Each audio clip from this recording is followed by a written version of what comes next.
தமிழ் உறவுகள் அனைவருக்கும் இனிய வணக்கம்.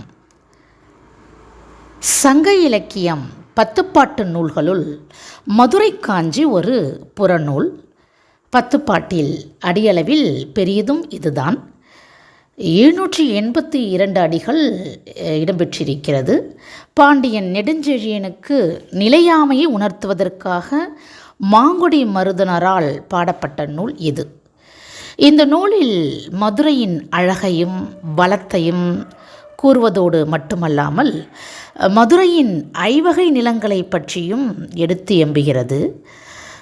நாம் இன்று இப்பகுதியில் மதுரை மாநகரத்தில் அமைந்துள்ள வணிக மாடங்கள், பண்டகளை விற்கும் வணிகர்கள், மதுரை மாநகரத்தின் நாற்பெரும் குழு, வணிக தெருவில் விற்பனை செய்யும் பல்வேறு தொழிலாளர்கள், விற்பனையால் எழக்கூடிய ஆரவாரம், இவற்றை குறித்து தான் இந்த பகுதியில் நாம் பார்க்க இருக்கிறோம்.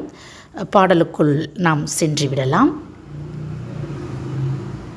மதுரை மாநகரில் வணிக விற்பனை செய்வோர் அறநெறி பிழையாமல் நன்னடத்தை கொண்டவர்களாக திகழ்ந்தார்கள். அதாவது வணிக நூலை கற்றவர்கள், வணிக நெறி, அறநெறி சொல்லக்கூடிய அந்த நெறியிலிருந்து வழுவாமல் நன்னடத்தையாக வணிகத்தை மேற்கொள்ளக்கூடிய வணிகர்களாக இவர்கள் திகழ்ந்திருக்கிறார்கள். அவர்களது வீடுகள் குன்றுகள் போல உயர்ந்து காணப்பட்டிருந்திருக்கிறது. பருந்துகள் அமர்ந்து இறை தேடும் அளவுக்கு உயரமான அடுக்குமாடிகளை கொண்டது இவர்களது மாடங்கள். இதனை அறநெறி பிழையாது ஆற்றின் ஒழுகி குறும்பல் குழுவின் குன்று கண்டன்ன பருந்து இருந்து உகக்கும் பல்மான் நல்லில் என்று வணிகர்களின் மாடங்களை குறிப்பிடுவார் மாங்குடி மருதனார். பல்வேறு பண்டமோடு ஊன் மலிந்து கவினி மலையவும் நிலத்தவும் நீரவும் பிறவும் பல்வேறு திருமணி முத்தமொடு பொன் கொண்டு சிறந்ததேத்து பன்னியம் பகர்னரும்.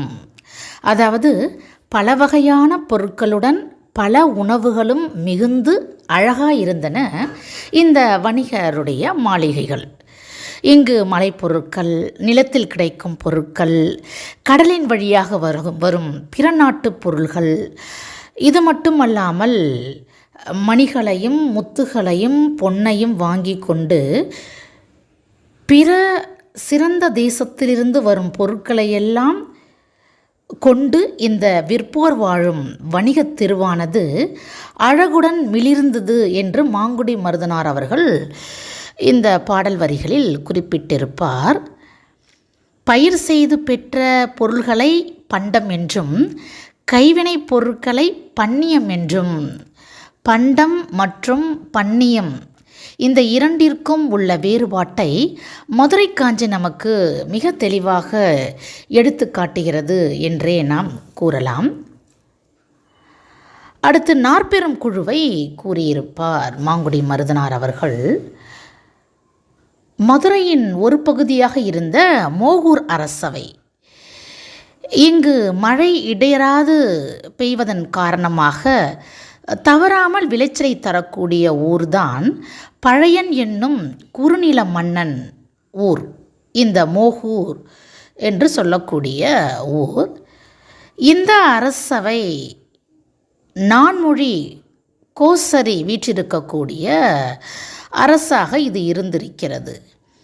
அதாவது அக்காலத்தில் வழக்கில் இருந்த வடமொழி, பாலி, தெலுங்கு, கன்னடம் ஆகிய 4 மொழி பேசும் மொழிபெயர்ப்பாளர்கள் இருந்திருக்கிறார்கள்.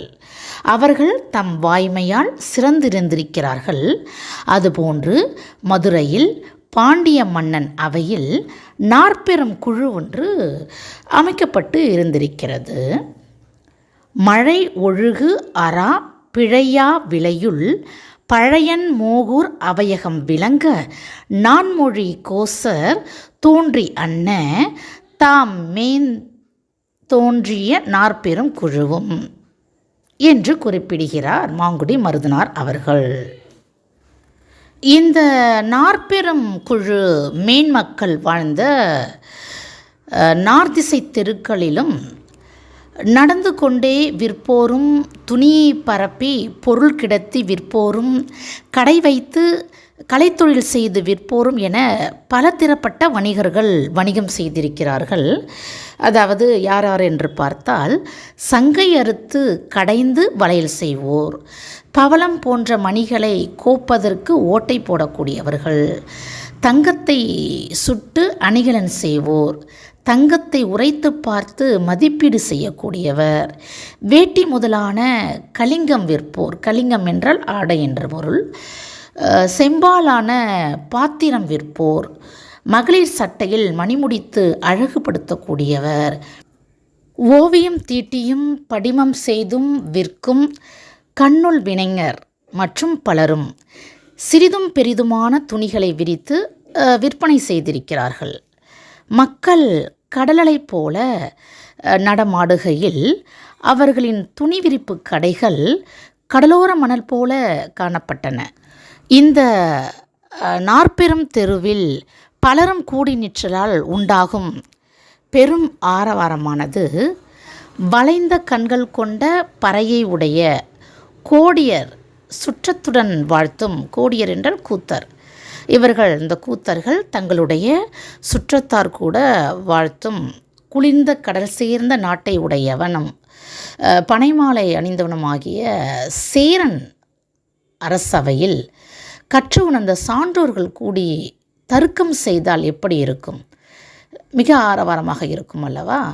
அந்த தருக்கம், அதனால் ஏற்படக்கூடிய ஆரவாரமும் பலரால் விரும்பத்தக்க தன்மை உடையதாக இருக்கும். அதுபோல மதுரை நகரில் 4 வகை தெருவும் ஆரவாரம் கொண்டதாக இருந்தது.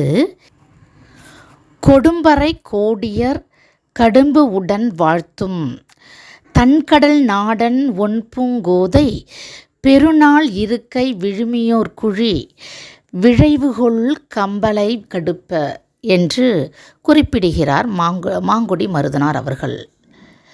இப்பகுதியில் மதுரை காஞ்சி பாடலில் 500 முதல் 526 வரை உள்ள அடிகளை தான் நாம் பார்த்தோம்.